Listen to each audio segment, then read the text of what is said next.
Hello, and welcome to the Blizzard Watch podcast. I'm your host, Matt Rossi. With me this week are two fantastic co-hosts, Liz Harper, the editor-in-chief of Blizzard Watch, and Joe Perez, my compatriot in talking about lore, and he also does a lot of other stuff, like 3D print entire armies and destroy the world with them. We're going to be talking about a lot today because a lot's been going on. First up, I think the first up is something that Joe sent in just I think 20 minutes before the show. I don't know if you guys know who Jen Oneal is. She's been the co-head. I know you two know who she is. She's been the co-head of Blizzard since Jay Allenbrack stepped down this summer over the whole Blizzard and Activision Blizzard being sued by California crisis. And she's been co-head of the studio ever since. That's she and Mike Ybarra have taken that role. Which has been now, 90 days? It's 3 months. I think it's 3 months. Not very long. Yeah. Apparently, she is leaving. Not just the position of co-lead and not just Blizzard, but she's leaving Activision entirely. She is stepping down. She posted an open letter on the Blizzard official site, basically saying that she's moving on to try and do something for the entire gaming industry on the topics of diversity and harassment that have been plaguing Blizzard at the moment. I don't think anybody expected this. I'm fairly confident to say that no one saw this coming. I'd say play back the tape. When we first talked about it, I made a comment about I wonder how long she's actually going to stay in the co-leader role. Yeah, I didn't expect her to step down voluntarily, but yeah. I didn't expect it was a surprise. I mean, to be fair to her, she came into Blizzard expecting to be basically just the head of her old studio, Vicarious Visions, as it was absorbed into Blizzard, as a larger entity. Soon to be renamed because Blizzard rebrands everything. I think they're just straight up not Vicarious Visions anymore. They're just straight up part of Blizzard. They've already the studio's getting a whole new name too. That's a whole other thing, but yeah. But regardless, I'm not saying that it's bad that she wants to do something bigger for the whole industry because the industry sorely needs it. I mean, if you look at what's going on at other studios right now, Ubisoft is having significant issues on this front. Riot's problems in this are long. They're matter of public record. We know all about them. Other studios also have it, and we know that it's a big deal, and we know that it's industry spanning. So yeah, it's good that she feels is moved to do something, but at the same time, it feels almost like a step backwards that the prominent woman who is now at the top of the company is leaving. I don't know. Either of you, what are your reactions on this? I'm going to let Liz go first. I mean, I don't really have an opinion on this. I don't think it's a good look to have a corporate executive that you bring in and try to solve problems with harassment and diversity and sexism in your company, and 3 months later, they're bailing. But of course, in her letter, she kind of specifically addressed this and talked about how she has a lot of hope for Blizzard in the future, and it's kind of a it's not you, it's me thing. She's moving on to do other things. She talks about being a board member on Women in Games International, where Blizzard is making a $1 million grant, and she's going to spend kind of some of her last time with Blizzard working to get that money into programs that will help support women throughout the industry. And I think everything she said is good. That's a great thing to do. But the question is, okay, why are you leaving Blizzard? It feels very odd that she's leaving this soon and kind of suddenly, because no one saw this coming. And if you follow any Blizzard employees on social media, everyone I've seen was surprised about this, which is not saying they were all surprised, but everything I've seen on social has been, whoa, they're finding out about this the same time we were. Yeah. Mm-hmm. That was the part that kind of threw me for a loop more than anything. And I think I may be a little bit cynical when it comes to corporate structure like this. And it might be a good reason, might not be. But that's what struck me, is that the communication came the same time.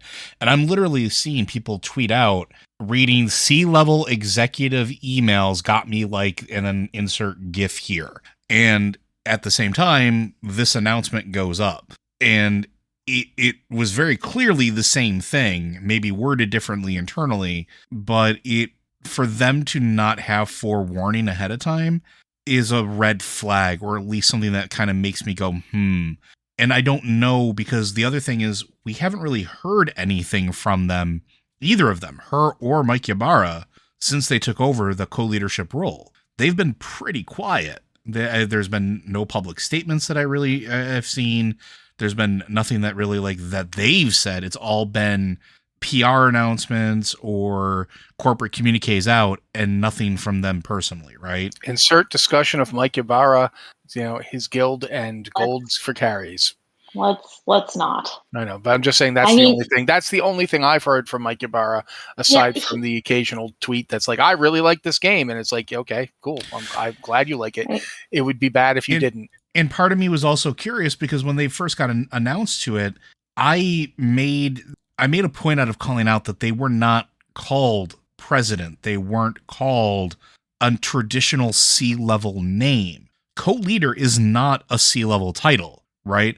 Leader is not a co-level title. That's also not a title. It's not a title that means anything. Exactly. It doesn't have a defined meaning in a corporate structure. If you go and tell someone, "Oh, hi, I'm the co-lead of Blizzard Entertainment," they're like, "What?" Oh, you run a team? You're a team leader? No, yeah, I'm the leader. No, sorry, go ahead. Yeah, it's like, I remember back in the days of the site before this site, my first role as in editorial, I was the co-lead of the site, which meant I was, editing the site and responsible for content with someone else. And it's like, that was not, a really strong title then. And it's definitely not a strong title for the head of a company. The other reason that I wanted to call it out, though, too, is this is a trend in tech right now. Go look at a lot of the open position titles on, go through LinkedIn, go through Indeed, go through them, and look what the tech companies are hiring people in for. You're going to see a whole lot of missing titles. You're not going to see supervisor. You're not going to see manager. You're not going to see director. Those titles are starting to go away because they carry weight. And the C-level titles are still there, but now the other ones are being replaced with leader or team leader or senior leader. And this is a trend that's been going on for a couple years, but it usually means, at least in my experience, you're a figurehead. You actually, even if you're in that position, don't actually get to make a whole lot of decision because you don't have the weight. If you go to a member of the board of another company and say, I'm the leader, like you pointed out, that means nothing to them. If you go and say, I'm the CIO, that means something to them. If you go and say, I'm the CFO, that means something to them. Those titles carry weight, though the other ones don't. And the fact that we haven't heard anything from them, any initiatives that they were actually doing, anything like that, it makes me wonder if maybe, and this is maybe a little conspiratorial, maybe Jen Oneal got to a point where she realized she couldn't do much and that it would be better to work from the outside than inside. And if that's the case, that makes me sad, because you would want somebody in those positions like her to be able to affect change. But if she can do it from the outside, I'm going to run with it too. I'm going to say the best of luck. And I hope that she can continue to affect change for the entire industry. But it just, everything about this is just, it's like when you walk into a room and everybody just quiets down just enough to make you uneasy, and you don't know why, because there's really no reason it should make you uneasy. That's what it feels like reading this announcement. Okay. I think that covers it pretty well between the two of you. I don't have anything new to add to it. So we're going to move on to the other thing that happened. This one happened last week that I think is important in this discussion, and it's the open letter from CEO Bobby Kotick talking about what Activision Blizzard is going to be doing moving forward. He talked about the ending of forced arbitration in specific cases where sexual harassment has been alleged or other discrimination has been alleged, which is good. It's not enough, but it's good. He took a pay cut, which we could debate how much of a pay cut it is and how much it matters. Quite frankly, when you made something like $155 million last year, I feel like you can handle a couple years of getting paid, less. It also depends on when the financial year rotates for them too. Fiscal Yeah, year is and a big also thing. there's like, does stock matter? Does the owner That's equity. still owns? That's equity. Yeah, he still owns stock. There's a lot to this Yeah. discussion that we could go into, but for me, I do think, and I again, we're going to move it around and have you guys give your opinions. I definitely think that there is an element of this that is positive. I think that it is good that they finally came out and addressed the employee concerns, even if they did not address the employees themselves. They did address the employee concerns. Do I think it went far enough? No, absolutely not. I'm of people's reactions. I think my reaction was one of the more negative in that I'm like, okay, but what? Mm-hmm. The announcement was very much full of this sounds good, but what does it mean? For me, yeah, they're gonna do more. Okay, what are you going to do besides telling me you're going to like set up something to do this? What does that mean? And obviously, that's stuff that they have to work out. I'm not expecting them to just magically have the solutions already, but I do think it is something that we need more details on before we can make an assumption as to how good or bad this is. But I do think it's telling that it took this long for them to come out with this. I mean, the workers had their 4 points that they were demanding. I want to say at this point 90 something days ago. I think it's more than. I think Over it's more than 3 that. months. Yeah, I think Yeah, it's like Over 3 3 months. months. I think it's 100 days. So yeah, I do think that this was a bit slow, quite frankly, and I'll just say that. But what do you two think? Again, we're going to throw it to Liz because both Joe and I talk a lot. I think it was slow, but I don't think corporations react quickly to anything. I'm not saying that it's okay that they didn't react quickly, but I would never expect like an on the dime kind of turnaround. And this is a nice first step, but it's not everything. And you, Matt, were talking about how this addresses the employee issues, and it addresses some of them, but not all of them. Mm-hmm. Yeah. Mm-hmm. Like it removes forced arbitration, but only in certain circumstances. So forced arbitration can still be used to keep employee complaints out of the courts and keep employee complaints separate and isolated so they can't get together for collective action against the company. It does not address having an outside audit of their HR policies and diversity practices and hiring practices and all of that, because right now they are having an outside firm audit it, but it's not a neutral third party. It's someone that has existing business relationship with Blizzard, and it has also a history of working with busting unions and busting collective employee action. So this isn't a neutral party that's necessarily on the sides of the employees. And there's definitely been a lot of criticism about that. So it's a nice first step that they're ending arbitration in some ways. Bobby Kotick is taking a significant pay cut, whether you think, oh, he has plenty of money. He's taking a very significant pay cut. And considering he's been one of the top paid CEOs in gaming for a number of years now, I think that's a nice step. That's a nice step, but it's a step. It's a step towards addressing these problems, but it doesn't fully address the problems. Joe? I am not going to say everything that's coming to my mind, but I will say that it is a nice first step, but I'm very much in the yes and camp. Like, this is good. These are good steps, but now what else are you going to do? Liz pointed out everything that I would have pointed out as well. But it's still not enough. It's not enough for all of the years that this has been going on. And we talked about this, and we had some very visceral responses when everything, started coming out, like, especially for some of us. And there was a point where I confided in Matt, and Matt talked me off of a ledge, more or less. And I appreciated that. But it's like, when you start really thinking about how long this stuff has been going on and how long a lot of these terrible policies have been in place and the track record that they have, yeah, this is a good first step, but how many more steps do they need to take before they get to the top of that mountain? And it's going to be a while. Yeah.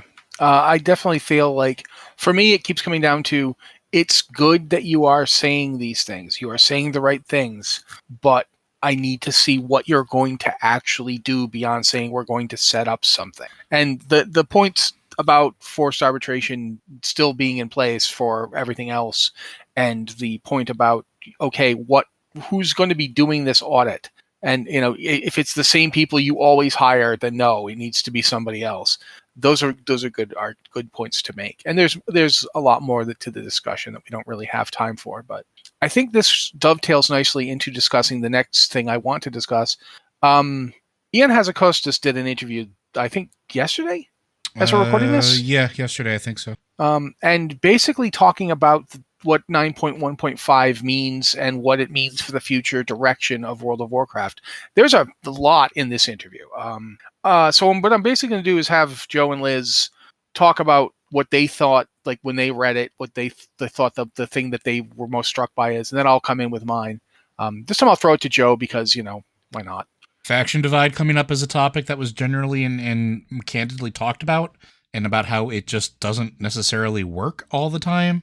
Like, we've been talking about that for years, but to hear Hazzikostas actually talk about it openly and without any sort of veiled wording about it was refreshing. And I think it's the first time that they've actually mentioned that, because usually when you get them talking about the faction divide, it's what defines Warcraft. And, Matt and I talk about this on Lore Watch. The three of us have talked about it here. The faction divide isn't as important as it used to be because we're not in the RTS anymore. The world has evolved. The stories have gotten bigger. The stakes have gotten larger. And it's really hard, like he pointed out in this interview, it's really hard to sell the faction divide when you have Thrall and Jaina working together, and then we have all these cosmic threats that we're forced to work together. Doesn't mean we have to be best friends.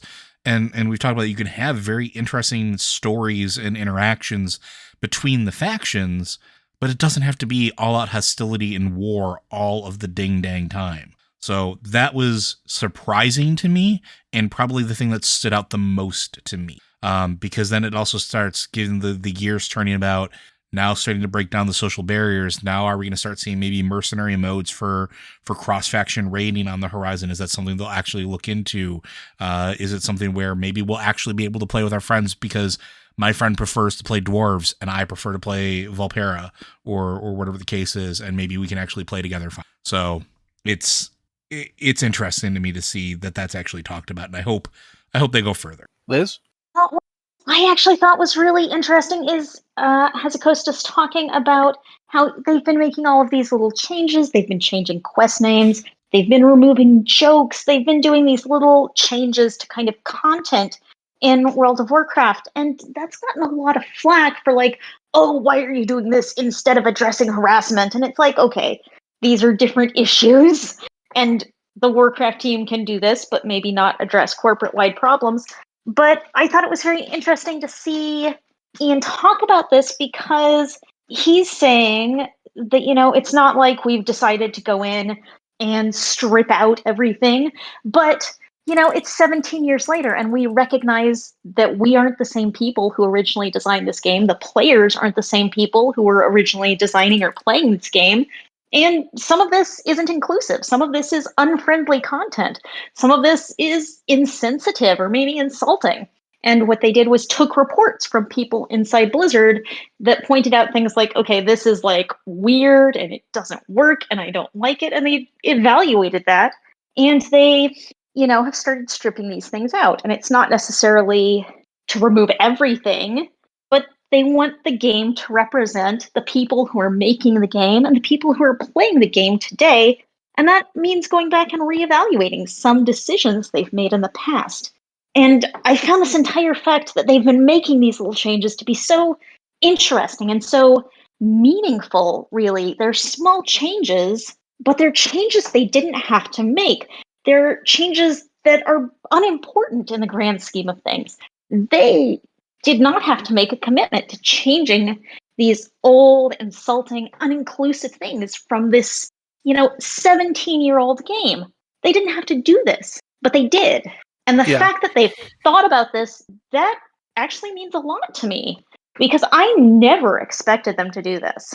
And I mean, he's talking about it really openly, we're evaluating. We recognize that This is not the same company it was 17 years ago. These aren't the same people that we were working with 17 years ago. And the game has to evolve with the developers, with the players. Yeah, I also thought it was interesting on that front that he talked about it's not an either or thing. Yeah. Like, it's not that, we can combat harassment and player toxicity and problems both within the player base and at the company, or we can, change some character names. No, we can actually do both of those things. It is not an either or situation. And I think that's a good point to make. The point that he made that I think resonated with me most strongly was that they're looking forward at the idea that the game's base is not the same anymore. That lessons that they had, the line that really struck with me was when he's talked about, we had this mantra almost hammered into us that, we have to give people meaningful choices that have consequences, and that maybe those choices don't have to be about, what you can do in game. Like the idea that you don't have to make, respecting players' time, I believe is the exact phrase he used. Yep. That's a design choice that I think really does need to be reevaluated, because I played this game in 2004. I think everybody in this conversation did, if not in 2004, certainly in 2005 and beyond. We're all, we've all been playing it for a long time. And in that time, our lives have changed. I do not have the time to spend 8 hours in Molten Core or anything else in World of Warcraft. I don't have 8 uninterrupted hours to do that. Mm-hmm. It just is not in my life. And, the game as it was in 2004, the fact that we have a kind of time capsule where we can go back and look at those systems and look at how they're implemented, it doesn't even work for people playing that. Like WoW Classic is the Seasons of Mastery, which we're going to talk about, absolutely proves that you cannot go home again. You cannot keep playing the same game. It does need changes. It does need updating. And so I feel like that's a good move. The idea that let people, to make it alt friendlier, to make it, if they're not going to like blatantly copy what other games are doing in that field. I don't think they're going to just suddenly make it so you can play, your Night Elf warrior can now also be your Night Elf priest. I don't think they're going there, but I do think they're looking towards making it less punishing to play alts. And I think that is a really wise decision. I think that there's a ton they can do for catch-up mechanics and for keeping players, making it so you can step away from the game because real life happened and you have to do something like, say, deal with your health, your pet's health emergency, or your sick wife, or your own illness, and then come back. And that needs to be something that World of Warcraft is friendlier at. They can't keep doing massive multi-level grinding for renown or what have you. We can't have any more Azerate systems. We can't have any more, artifact power systems where you are grinding and grinding and grinding and grinding and grinding. Because they always end up having to stick in catch-up mechanics anyway. If you have to keep adjusting the game anyway, why keep doing it? And I do think that that's something, I don't know what form it's going to take. I like that they're thinking about it. I like that they're talking about it and thinking about it. The recent situation with the harassment lawsuit, with what was revealed, what's going on, that's obviously also that's something that you could tell from the interview that he and other people at Blizzard have been thinking about. He flat out mea culpa, we didn't take these things seriously enough. Mm-hmm. And I thought that was refreshing. You don't get enough people just flat saying, yeah, no, this was not the way we should have gone. I like that too. It made me start to wonder if they're going to take the reins off a little bit with interviews going forward. Because they generally have been very tightly controlled, which is not a bad thing. Like that's a pretty standard thing. Just make sure that's clear.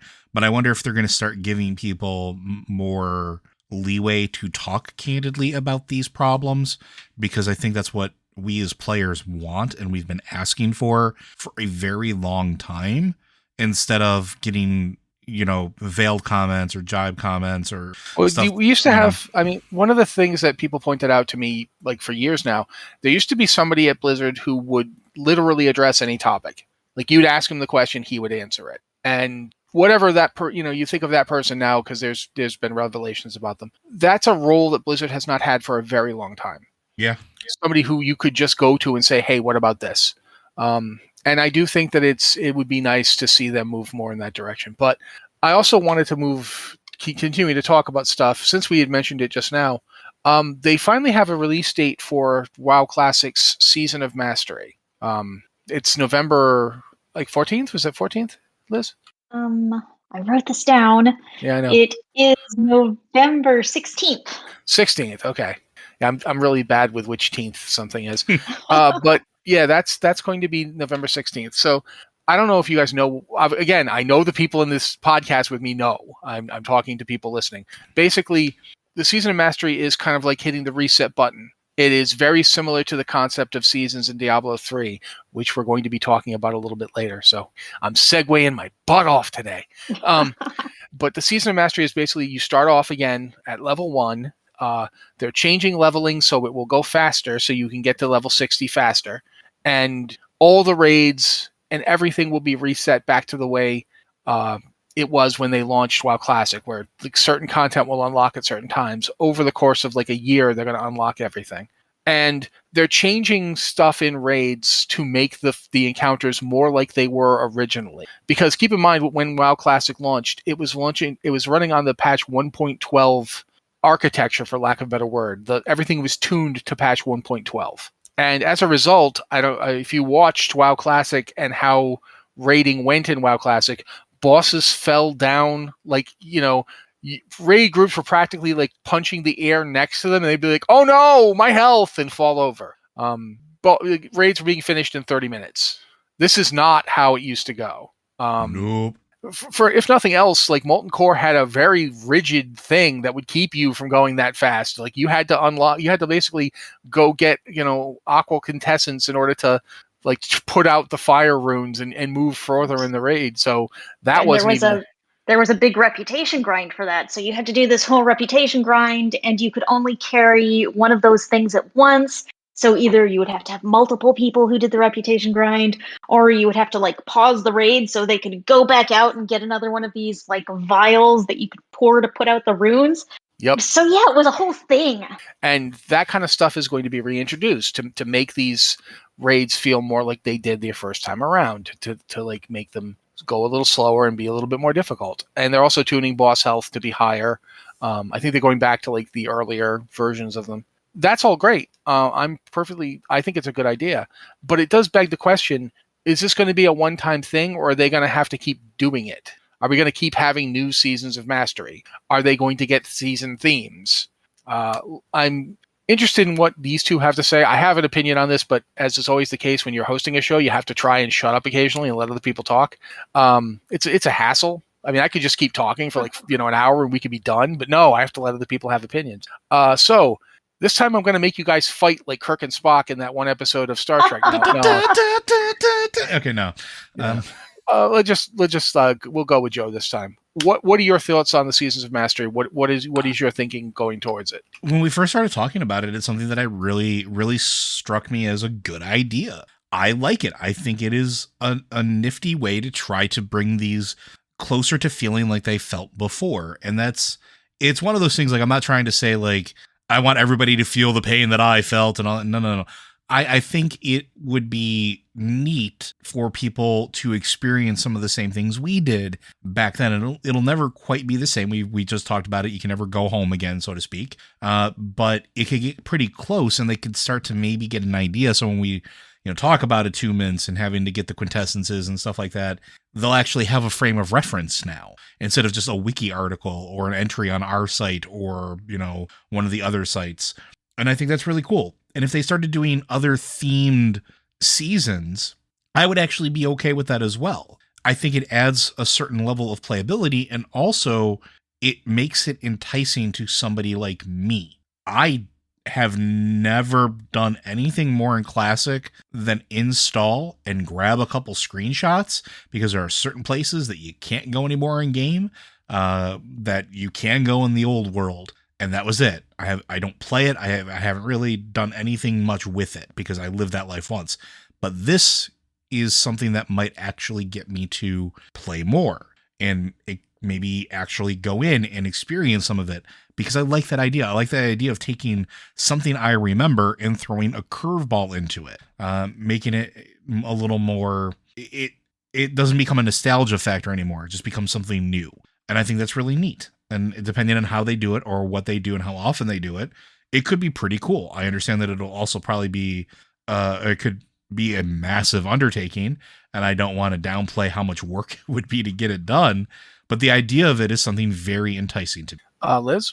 I think it's a great idea. I think the whole problem with WoW Classic is that eventually you get to the end of WoW Classic, and then what do you do? Because obviously they've rolled out Burning Crusade Classic, but there are people who don't want to play Burning Crusade Classic. There are people who really like the original Classic experience. And even if they keep rolling out new expansions, you're eventually going to run out of Classic content. So I think it's a great idea to refresh these and do new things. And I think the seasonal thing has done wonders for Diablo 3 because honestly, there's only so much Diablo 3 out there.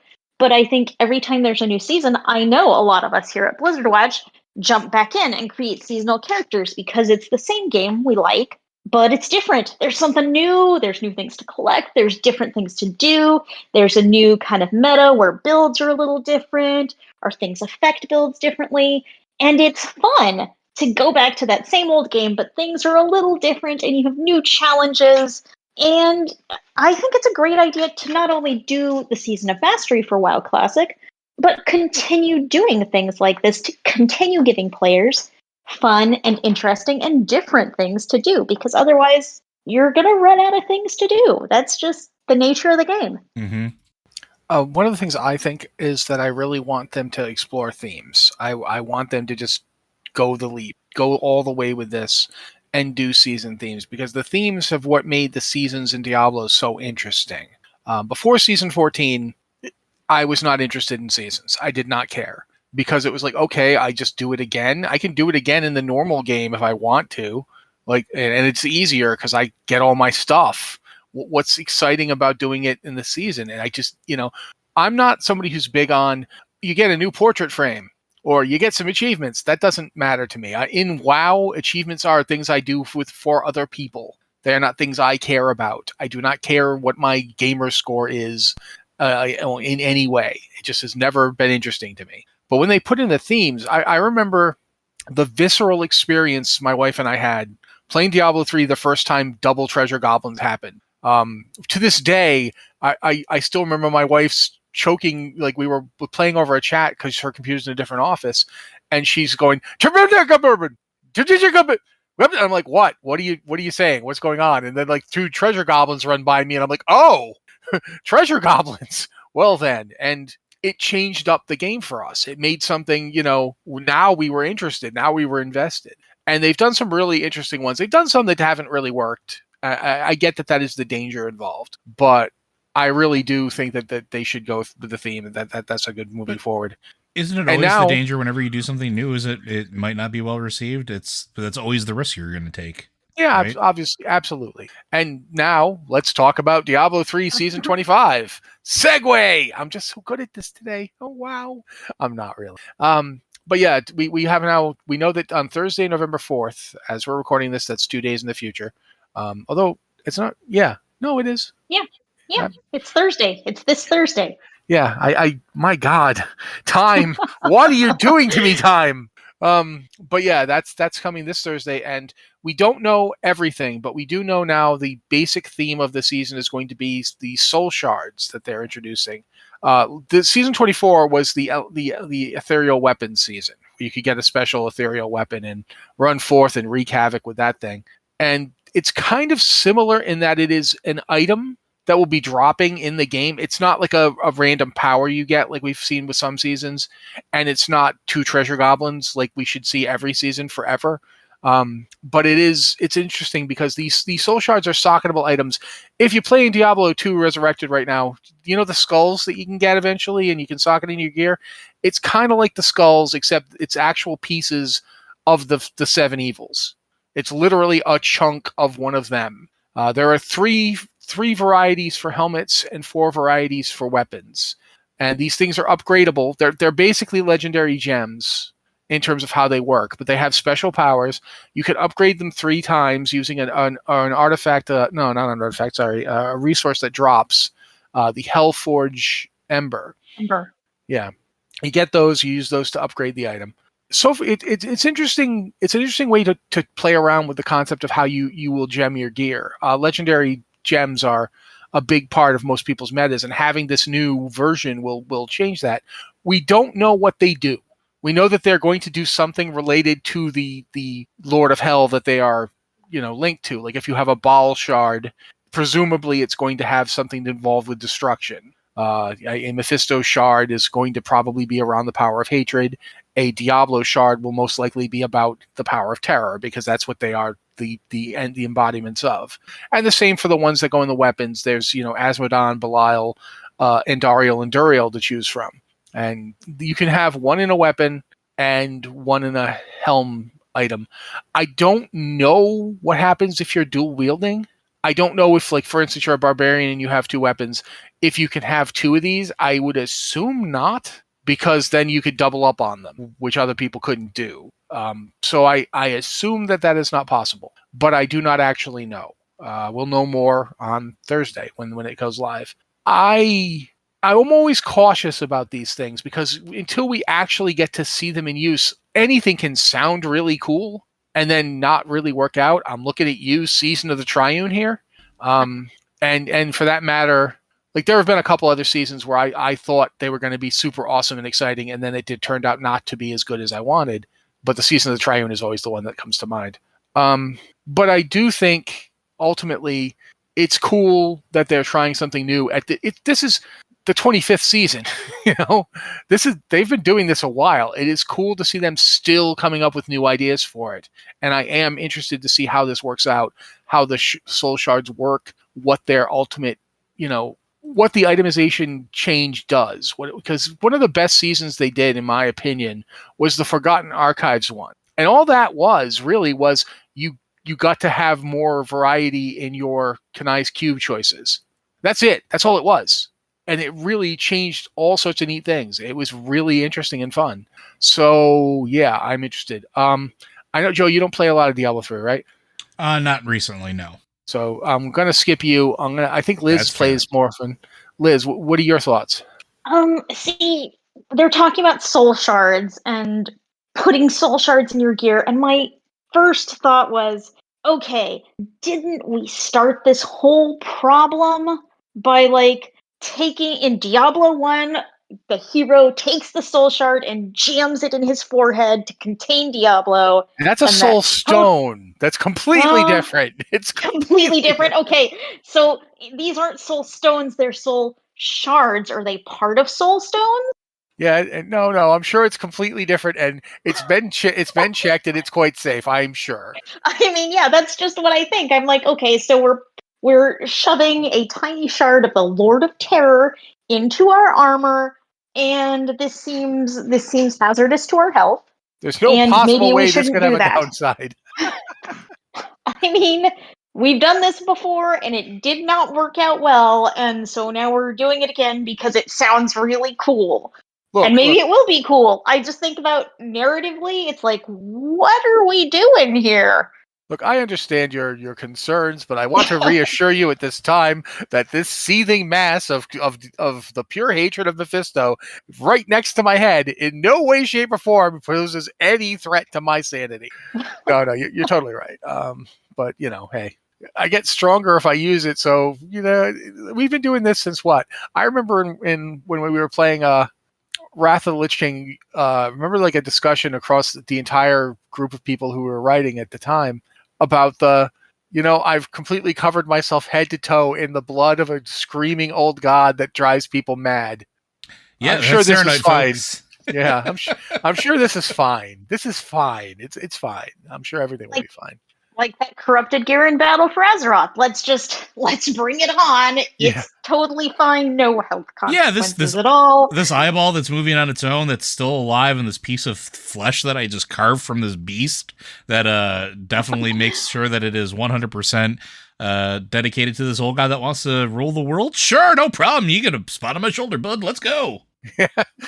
This axe keeps telling me that I should, wreak unholy revenge against all my foes. That's just a feature.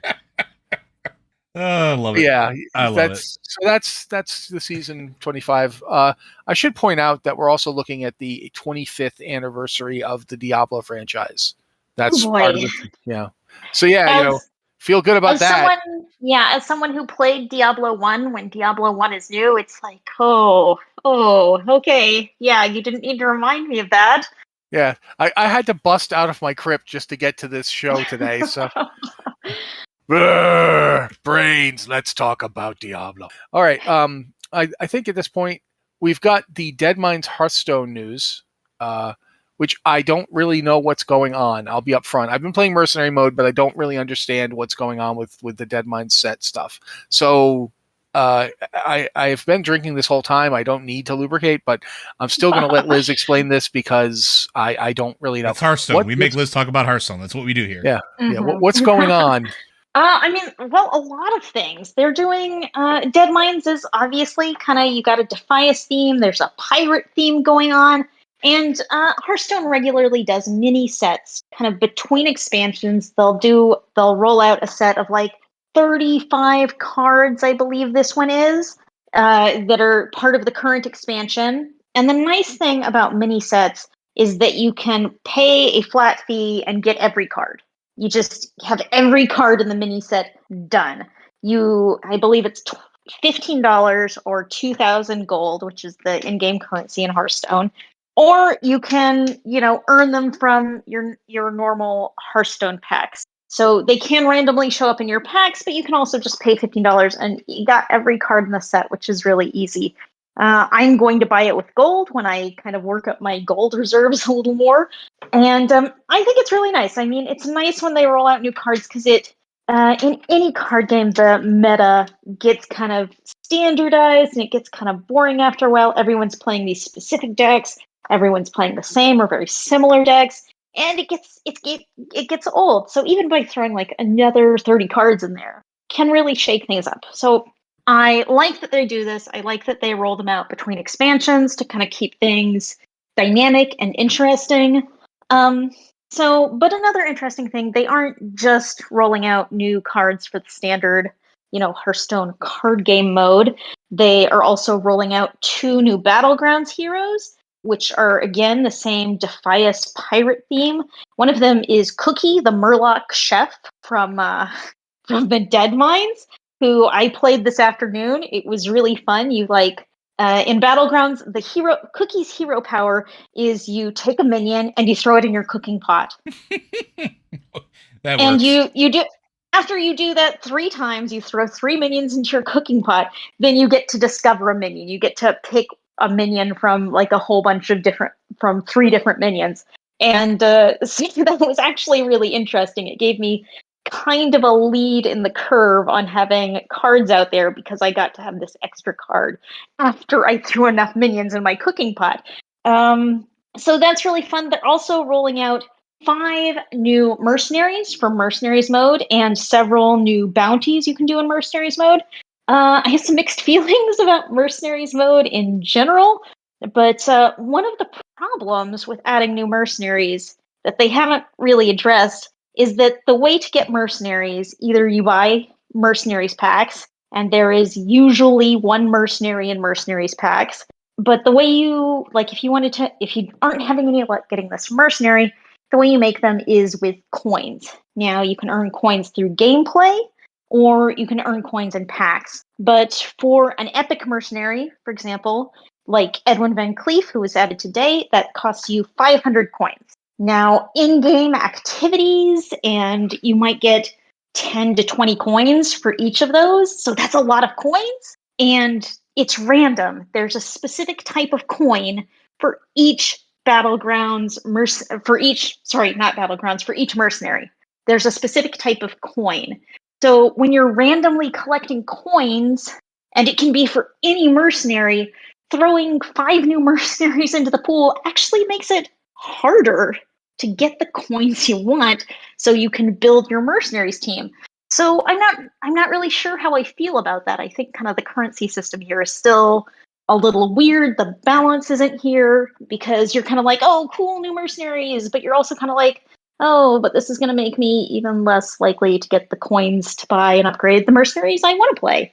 Yeah, So, absolutely. I do yeah. totally agree that mercenary mode has a really weird, for lack of a better word, economy. I don't feel, it doesn't feel great trying like, oh, I want to get this one, but oh, yeah, not going to happen. But yeah, I want to get this one, but oh, I got 10 coins for this other guy and 15 coins for this other guy and 5 coins for this other guy. And I feel like it's the fact that it's so random as to what coins Yeah. you get. Like you can't, even if you want to be working on, say, Grommash, you want to make, him your main guy. If you don't get the coins, you can't. It doesn't matter what you're trying to do. It only matters what you actually get. And I feel like that's bad. That's not working great. Yeah, the coins don't feel very rewarding. You can focus a little bit because each different bounty has at the very end boss, once you defeat the end boss, it has a chance of giving you coins from one of 3 mercenaries at random, and it will give you coins from the specific mercenary, and it will also give you some random coins from mercenaries in your party. So if you're trying to earn a new mercenary, what you do is repeatedly play the one bounty that they can give you coins from, but it's also a random chance. You could get coins from them or coins from a couple of other mercenaries, and you don't know. Yeah, so you're basically, super just random. Yeah, it is not ideal, but I do think that this is a something that needs to be. But at this point, we've got one more news story. And looking at the time, I don't know if we're going to get to any emails tonight. I'm really sorry, guys. A lot of stuff happened. Slow news week. Yeah. We haven't even talked about patch 915, which went live a few hours ago. Yeah, when I was writing the email, I couldn't even log into the servers, but since then they are up. You can go and see patch 9.1.5 right now. Patch 9.1.5 is officially my favorite patch. Okay, then talk about why. It has nothing to do with what's actually in the patch. Yeah, Joe got his Dragonstalker gauntlets. I have been after 16 years. 16 years of farming, and I finally got the Dragonstalker gauntlets. I finally have a full set. Yeah, I know exactly how this feels for obvious reasons. But yeah, there's like new cosmetic stuff. There's the Covenant stuff has been changed. I saw Liz. Weren't you switching your Covenant around today? I was actually. I switched. I was going to say I was fascinated listening to Liz while she was figuring it out. Yeah, I switched my Covenant like 5 times in the course of like 15 minutes, and I think I kind of confused the game. But I mean, I was just testing to see how it worked and like what's the dynamic, what's the problems. And I mean, one problem seems to be that if you switch your Covenants, 5 times in 15 minutes, the quest you need to pick up to go and unlock all of your Covenant stuff vanishes. Like there's some weird phasing thing there when you talk to your Covenant guy that the quests appear and disappear depending on what Covenant you're in, I think. Anyway, I don't recommend going and switching like Covenants like 20 times, like back and forth, but you can.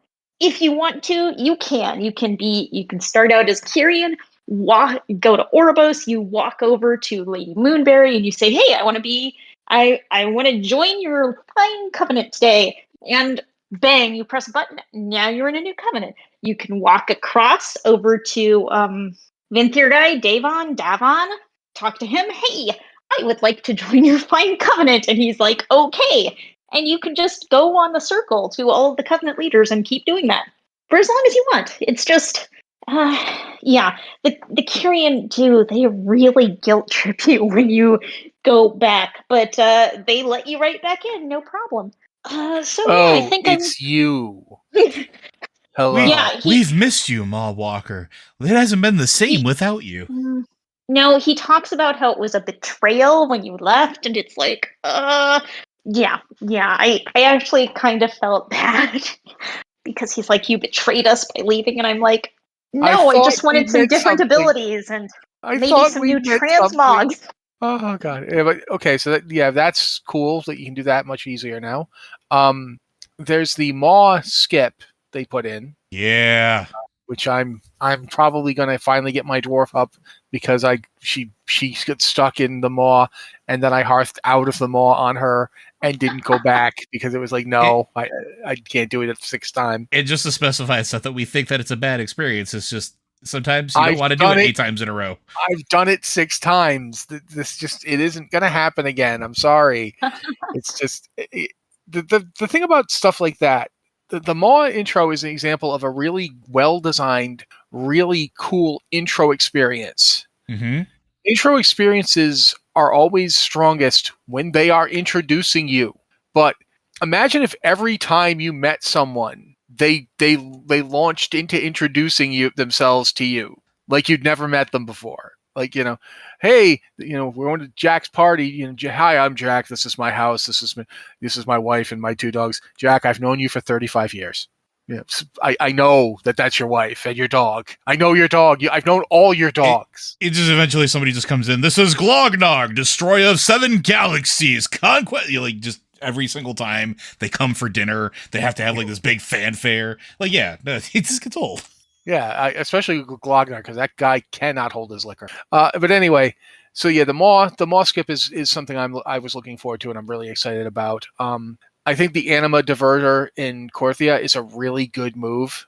Yeah, I would agree. Yeah, because making people go back to their Covenant Sanctum to deposit Anima. Yeah, no, that's not great.